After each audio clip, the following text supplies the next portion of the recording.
अमरावती के सांसद नवनीत राणा की सुरक्षा बढ़ा दी गई है। केंद्रीय गृह मंत्रालय ने सांसद नवनीत राणा को Y+ सुरक्षा प्रदान की है।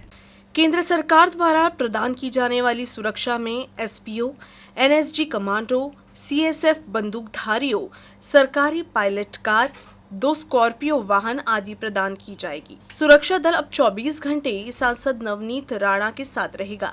केंद्रीय गृह मंत्री अमित शाह ने केंद्रीय खुफिया एजेंसी द्वारा गृह मंत्रालय को दी गई रिपोर्ट को गंभीरता से लिया, क्योंकि सांसद नवनीत रवि राणा लगातार राज्य सरकार के खिलाफ लोकसभा में आवाज उठा रही है। सांसद नवनीत राणा की सुरक्षा को ध्यान में रखते हुए उन्हें Y+ सुरक्षा प्रदान की गई।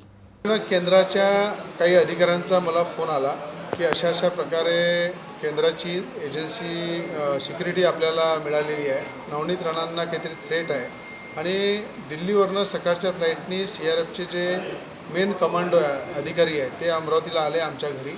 काम करणारे लोकप्रतिनिधी त्यांची माहिती ठेवणं केंद्राच्या माध्यमातून आणि त्यांच्या जीवाला धोका नाही झाला पाहिजे म्हणून या उद्देशाने तातडीने केंद्राने अशा CRFची जी सिक्युरिटी खासदार नवनीत राणा दिलेली आहे।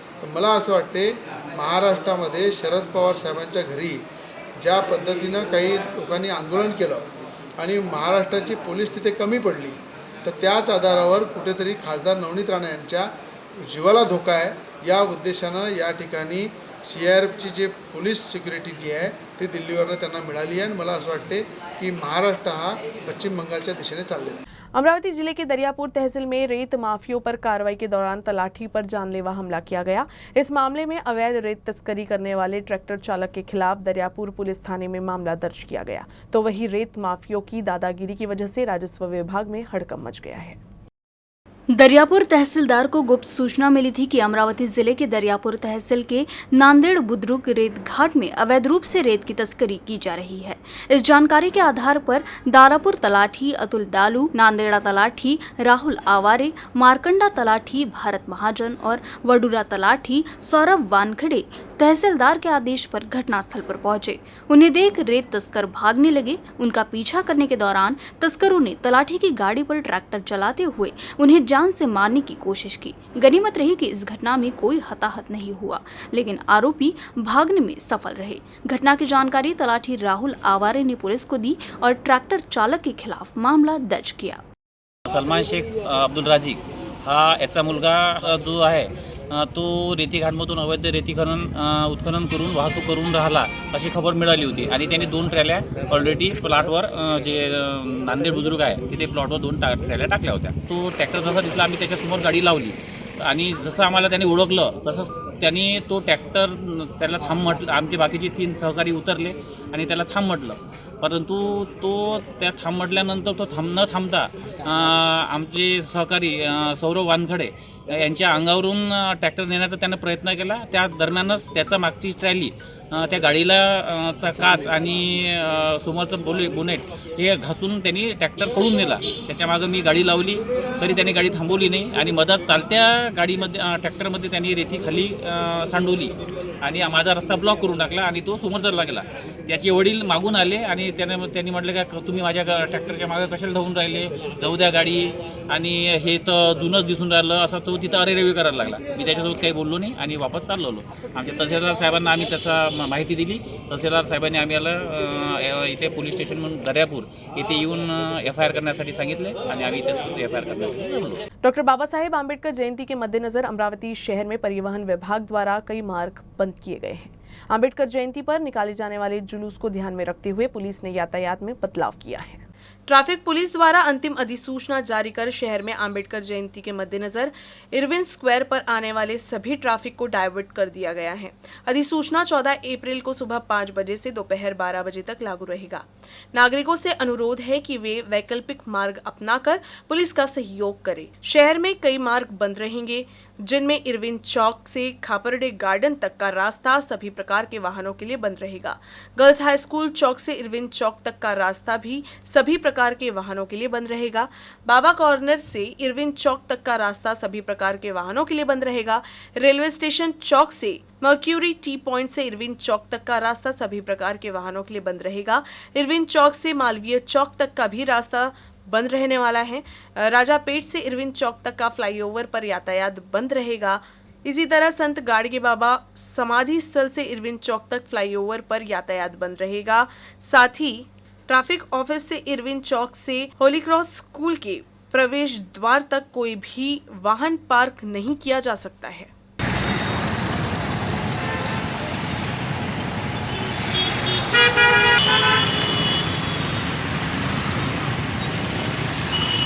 अमरावती शहर के रविनगर स्थित हनुमान मंदिर में सामूहिक हनुमान चालीसा पाठ का आयोजन किया गया था। इस कार्यक्रम में सांसद नवनीत राणा ने भी सभी के साथ हनुमान चालीसा पढ़ा।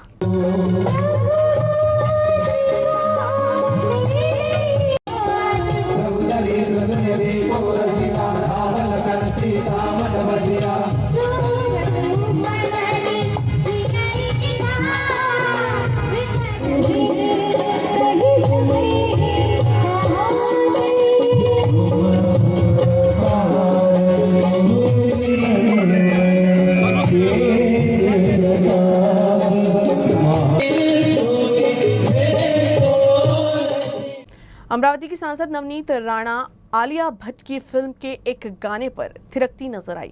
Rana college of engineering and technology द्वारा आयोजित वार्षिक सांस्कृतिक कार्यक्रम में शामिल हुई थी। इस मौके पर नवनीत राणा ने छात्रों के साथ डांस किया।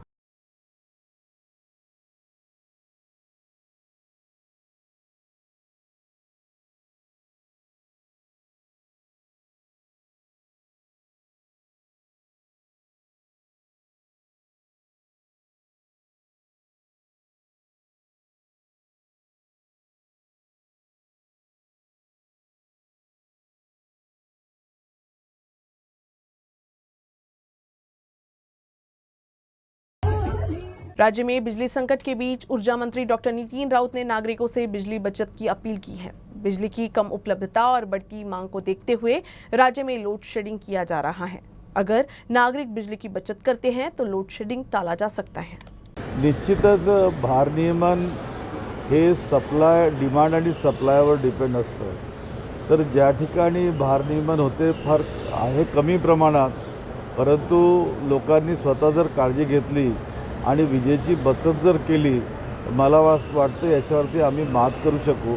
म्हणून नागरिकांनी या ठिकाणी बचत करावी, विजेची बचत करायचा प्रयत्न करावा। दुसरा, विजेचं बिलसुद्धा वेळेवर भरावं, कारण पैशाशिवाय सगळे सोंग घेऊ शकतो, आपण पैशाचं सोंग घेऊ शकत नाही। त्यामुळे नागरिकांनी जर आम्हाला सहकार्य केलं या बाबतीत, तर निश्चितपणे आम्ही याच्यावरती मात करू शकू। कारण गुजरातने आता सक्तीचं केलेलं आहे। गुजरातने नागरिकांना सांगितलं की तुम्ही पैसे द्या वीज विकत घेता, तर मग आपल्या राज्यात आपण तशा पद्धतीनं करू नये आणि नागरिकांनी स्वतःहून पुढे यावं, या दृष्टिकोनातून माझी विनंती आहे। बिजली संकट पर केंद्र और राज्य सरकार के बीच आरोप प्रत्यारोप जारी है। केंद्रीय राज्य मंत्री राव साहेब दानवे ने कहा कि महाराष्ट्र में केवल नियोजन की कमी बिजली संकट है। बुल्ढाना में पत्रकारों से बात करते हुए उन्होंने कहा कि राज्य सरकार का केंद्र पर 3000 करोड़ रुपए का बकाया है। इसके बावजूद केंद्र कोयले की आपूर्ति करने के लिए तैयार है। ऑगस्ट सप्टेंबर मध्ये कोयला खाणीमध्ये पाणी तुंबतो, जाता येत नाही, यातायातीचा प्रॉब्लेम आहे। अशा वेळेस आम्ही सगळ्या वीज निर्मिती केंद्राला आणि सरकारला कळवत असतो की कोळशाचा स्टॉक करून ठेवा। यांनी वेळीच कोळशाचा स्टॉक करून ठेवला नाही आणि भारत सरकारचे कोयला खात्याचे महाराष्ट्र सरकारकडे 3000 कोटी रुपये कोळशाचे बाकी आहेत। पण यांनी नियोजन केलं नाही म्हणून कोळशाला यांना प्रॉब्लेम निर्माण झाला। त्यांनी नियोजन करावं। आपल्या देशाला कोळशाची जेवढी गरज आहे त्याच्या 80% कोळसा आपल्या देशात निर्माण होतो, 20% कोळसा बाहेरून आणतो। आम्ही कोळसा काय भाव देतो? 1200 रुपये ते 2000 रुपये टन। 2000 पण बाहेरच्या देशात कोळसा काय भाव आहे? 10000 रुपये टन। एवढा फरक आहे। एवढ्या कमी किमतीत आम्ही जर कोळसा देत असेल, त्यांनी कोळशाचे पैसे दिले पाहिजे, कोळसा वेळेवर लिफ्टिंग केला पाहिजे, आपल्या कोयला बिजली केंद्रामध्ये साठवून ठेवला पाहिजे। कोरोना काल के बाद अब सभी स्कूल खुल गए हैं। बहुत से बच्चे ऐसे होंगे जो पहली बार अपने स्कूल आएंगे। ऐसे में इन बच्चों को स्कूल पूर्व तैयारी के लिए एक कार्यक्रम का आयोजन किया गया। पिछले 2 वर्षों में कोरोना के कारण स्कूलों और आंगनवाड़ी बंद होने से सबसे ज्यादा नुकसान स्कूली बच्चों को हुआ है। कई छात्र पढ़ना लिखना भी भूल गए हैं। छोटे बच्चों की परेशानी को देखते हुए शिक्षा विभाग द्वारा पूर्व स्कूल की तैयारी के लिए विशेष कार्यक्रम का आयोजन किया गया। पूरे राज्य में स्कूल शिक्षा विभाग, महाराष्ट्र सरकार और NGO के माध्यम से इस तरह के उपक्रम आयोजित किया जा रहा है। अमरावती में आयोजित कार्यक्रम में शिक्षकों ने प्रभात फेरी, नुक्कड़ नाटक, तख्तिया, पोस्टर, विद्यार्थियों को उनके घरों में पर्चियां बांटकर गांव में जागरूकता फैला रही हैं। गांव के सरपंच, गांव के सदस्य, स्कूल प्रबंधन समिति के सदस्य, ग्रामीण पुलिस पाटिल, जीप और PS सदस्यों को भी आमंत्रित किया गया। कार्यक्रम के दौरान विद्यालय के शिक्षकों ने विद्यार्थियों की विभिन्न क्षमताओं का अवलोकन किया।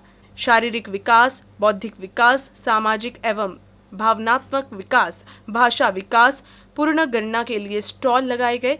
समूह शिक्षा अधिकारी मुरलीधर रजनेकर ने बताया कि जून महीने में फिर से इसी तरह की बैठक आयोजित कर बच्चों का मार्गदर्शन किया जाएगा। गर्मी के बढ़ते तापमान और चिलचिलाती धूप में मुस्लिम समुदाय का रमजान का पवित्र महीना चल रहा है, जिसमें महिलाओं, पुरुषों और बच्चे रोजा रख रहे हैं, जिसमें कुछ नन्हे मुन्ने बच्चे भी शामिल हैं। इनमें से 7 वर्षीय शबीर अली भी शामिल है, जो इस पाक महीने में रोजा रख अल्लाह की इबादत कर रहा है। मेलघाट की आर्थिक राजधानी धारनी में बोहरा समुदाय के एक प्रमुख व्यवसायी जोएब अली का 6 वर्षीय पुत्र शबीर अली रमजान के महीने में रोजा रख रहा है। रमजान मुबारक के महीने के साथ शबीर अली का रिश्ता बेहद खास है। वे अपने जीवन के पहले वर्ष से रमजान में रोजा रख रहे हैं। 5 साल की उम्र में शबीर अली ने रमजान के 30 दिनों तक रोजा रखकर अपना फर्ज निभाया। अब वे 6 साल के हैं और इस दफे भी वे पूरे रोजे रखने के इरादे में हैं। रोजे के साथ ही शबीर रोजाना नमाज और कुरान की तिलावत भी करते हैं।